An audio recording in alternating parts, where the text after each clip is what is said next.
Menjelang pencoblosan Pilkada Klungkung 27 November, KPU Klungkung mulai menggeser kebutuhan logistik lebih awal ke wilayah Kepulauan Nusa Penida Senin 25 November.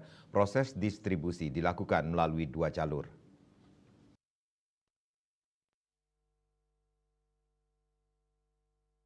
Wilayah kepulauan di Nusa Gede didistribusikan melalui kapal Roro dari Pelabuhan Padangbai Karangasem, sedangkan wilayah kepulauan Lembongan Ceningan didistribusikan dengan kapal boat kargo melalui Pelabuhan Kampung Kusamba Klungkung.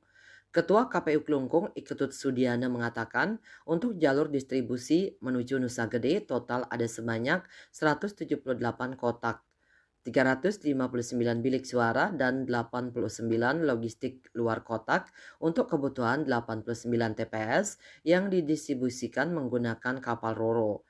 Sampai di Pelabuhan Mentigi Nusa Penida, seluruh logistik itu langsung didistribusikan ke 14 desa yang ada di Nusa Gede menggunakan total 21 kendaraan truk.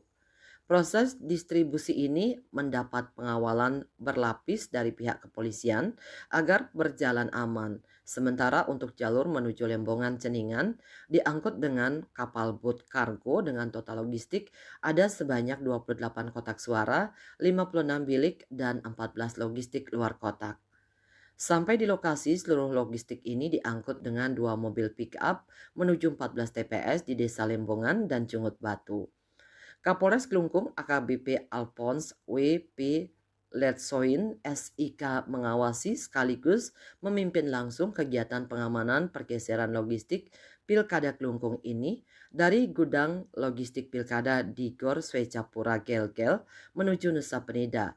Personel dalam pengamanan pergeseran logistik pemilu ini juga dibagi menjadi dua tim, yaitu yang melaksanakan pengamanan ke Pulau Nusa Gede dan Lembongan Ceningan.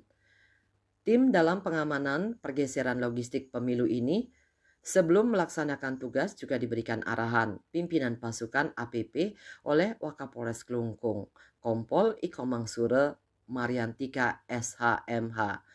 Ia mengatakan pengamanan ini salah satu tugas penting untuk memastikan keamanan dan kelancaran distribusi logistik pemilu seperti surat suara, kotak suara, dan perlengkapan lainnya dari gudang logistik ke tempat penyimpanan sementara di kantor desa. Bagiarte Bali Pos melaporkan.